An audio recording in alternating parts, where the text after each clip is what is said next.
Okay, let's do a Yeah. home gym tour, and let's do like through the ages. Let's start with the first thing that you built, the first Okay. home thing you built, and then go up Right. to the last thing. Oh, I'll try to remember, but yeah. So there was this deadlift jack, which was just basically I was deadlifting, and I was just getting mad at when you're trying to put the plates on and slide them off, and without a jack, and I was like, "Fuck, those are. Oh, sorry, I swore. That's fine. Those should be easy to make." So I just grabbed a hole drill, and I cut this at an angle, and it works. So I just kind of kept it because now I'll use two deadlift jacks because I have multiple deadlift jacks laying. Let's see, what else did I make? So you made the first thing you made was a deadlift jack out of a piece of literally just a piece of 2x4 and a hole saw. Was literally all it Yeah. was to make that. What came next? We've got a little more advanced. Don't mind the mess. I got some. That's okay. Most people who listen to this are not going to be viewing, so it would help if you also Yeah. described exactly what you Okay. got. Well, then this is a dumbbell rack because I would buy a lot of dumbbells and sell them. So I wanted storage. And this is also made with 2x4s. And this video is actually pretty popular on my YouTube channel because I kind of came up with, you see how it's kind of like a V in there? Yep. So there's a space for your hand to go in. So I guess I'm probably the first to think of that, I guess. So the video is really popular. Yeah, it's funny because one of the gyms that I trained at used to have Mm-hmm. this really old dumbbell rack, and it was like if you set the dumbbells like slightly off, like you would Yeah, crush your it hand crushes your with the hand. hand. Yeah. So you And can I can't fly. Then I made a pegboard. Well, I didn't make a pegboard. I just put a pegboard up to store my things. Uh, let's see. what was the next DIY piece? Well, I can't. It's hard to remember the order that I actually made stuff in, but this one's kind of cool. I use a chain, okay, because I have my pull down, my lat pull down. Yeah, so it's the lat pull down attachment for your squat rack.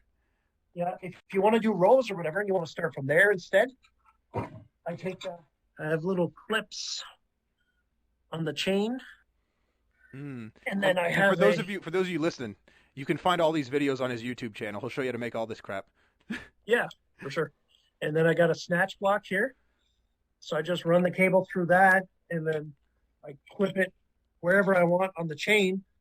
So it makes like an adjustable pulley system. So that's kind of cool because it upgrades a cheap lat pull down into an adjustable one. Yeah, into a rower, Yeah, right? into a row or whatever you want, right? You can go the whole length of the chain. You can go anywhere you want. Like even for like rotator cuff exercise, I can put it exactly where I need it. Right. Okay. What about? Yeah, Didn't you make a belt squat at one point? I think I saw that video. yeah. I made multiple belt squat. Here's my latest one. Kind of hurt behind the pool cover here, but see this little platform, Yep. and there's a hook here. So I put that on the floor right there, and I attach the lower pulley to it, and I stand on it, and then I can belt squat with the pulley attachment. But the Fantastic. one you're probably referring to, that's the second belt squat I made. The first one is over there in the corner, and I use a landmine attachment, and then I stand on those blocks and use it that way. Okay. Then on the wall there, that's my reverse hyper. That just attaches to the rack. The feet takes no space whatsoever. That's interesting. So you actually made your own reverse hyper out of wood for Uh, the rack. this is my barbell holder, which is just a garden tool. With that. I said that's interesting. You actually made the reverse hyper out of wood that actually attaches to the squat rack. Yeah. That one seems like that would be the most complicated one because it has a bunch of moving parts. Well, you know what? The part that swings on it is an old door hinge Mm. with a 2x4 attached to it, and it works. So, uh, yeah. And Um, what was the one you were just showing me on the wall there? You said your barbell rack. You have a barbell oh, rack on the wall. yeah. It's a tool, garden tool holder. Nice. Use it as my barbell storage because a lot of people end up buying these vertical racks, but they take so much room. Like, I don't know. I don't have that much room. So I really like having them. No, they buy the horizontal ones. I like vertical. Takes way less room. What And what was your most oh, recent? Yeah. most recent. I don't even remember. But I'm gonna show you my coolest one. All right, let's see it. Also, note, I probably can't hear you when you're far away from the camera. No, I'm coming back. Is that a brake rotor?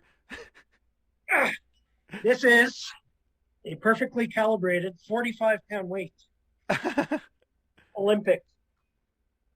Fantastic. That's 2 brake rotors sandwiched in between with bolts, and I filled. You can hear it rattle a little bit. I filled it up with nuts and bolts until it was exactly 45 pounds. And this is a 2-inch ABS pipe. And then I just cut circular wood pieces and I drilled bolts in it. So it's solid. That's pretty cool. How did you make a set of them, or is it just one for now? No, I made 2. So I have a set of them, and they're not that much wider than, they're maybe double the thickness, but they're not as wide as like a concrete plate would be. And these will last forever. Now, is that thing made out of is that an old rotor or a new rotor? It's an old rotor. Even so, you didn't even pay for the rotors. Where'd you probably get them from a junkyard or something? Yeah, you go to any small garage, they just throw them out back. That's fantastic. You can ask them, or you can go to a scrap, like any recycling place, and they sell it for like pennies a pound. Do you have a video on that, or are you making one? Yeah, there's a video on that. It's actually quite popular. That's fantastic. Yeah. How much so how much money went into making those 45-pound plates? Because the rotors were free, right? We got them to scrap. That, the paint, and then nuts and bolts. I had to buy some nuts. I think maybe $5 worth of nuts. But now I have them forever. Like they're solid. Like they're solid. You could probably get like nuts and bolts as scrap too. That's the then you could probably find. Yeah, well, I had bolts laying around. Like, I mean, I keep a lot of stuff because I'm always thinking like, what can I make with this? And my next project I wanted to make 100-pound plates out of rotors, but then I was like, wow, that's gonna be a whenever lot. You're adding, yeah, but it'd be easy to make. But I think I'm gonna make 90-pound plates because it's easier to, like when you're adding 45s, so it'll be like adding 2 45s. But what about making a smaller plate? Well, maybe some people can't lift 95 pounds on each side. Yeah. Well, yeah, no, I've got that in the works too. I'm looking for different rotors to make like 25-pound plates. And geez, you know what? I just had a fantastic idea for a video that might, because like Starting Strength hates 35-pound plates, so you should make your own. And they actually have a video that's like a joke video that's like how to make your own 35-pound plate. And he takes like a 25 and tapes a 5 to it with duct tape. You could like make your video like a reply to that and make it like a 35-pound plate. Nobody would search for it though. Who's going to search how to make 35-pound plates? Maybe. Dude, I guess they are the most useless ones. That's true. Yeah. And here's another cool one I got to show you. So, let's say you have dumbbells. Okay, you want to collect your dumbbells, your metal dumbbells, and you want 5 to 50. A lot of pairs you got to buy, especially if you're buying them used. You got to buy 5s, 10s, 15s, 20s, 25s. So I came up with this. I had a bunch of 1-inch plates from when I had originally started. I refinished these, of course, so they're nice 2.5-pound plates. And then I put I can't say it.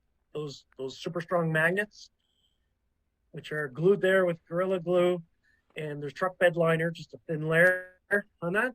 There she's in the fridge. Now this is a 30-pound plate. That's awesome. So or now it's a 27.5-pound plate. So that's awesome. So now you could wait. Actually, those are 35s, not 25, by the way. Are they? Yeah.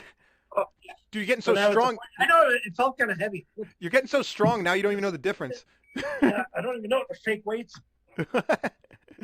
That's a great idea, though. Like for those of you watching and listening on, not watching, it's literally. I actually do remember this video now too. It's just magnets on the end of like old standard sized plates, but then they're super strong magnets, and you can clip the 2.5-pound plates onto the end of your dumbbells. So basically, if you have a 30-pound dumbbell, you can put them on the end, and you can make a 35-pound dumbbell. So you can basically, with just one set of those or 2 sets for 2 dumbbells, you can eliminate all of the in-between dumbbells. Like you don't need 35s. You can basically get like 10, 20, 30, 40, 50.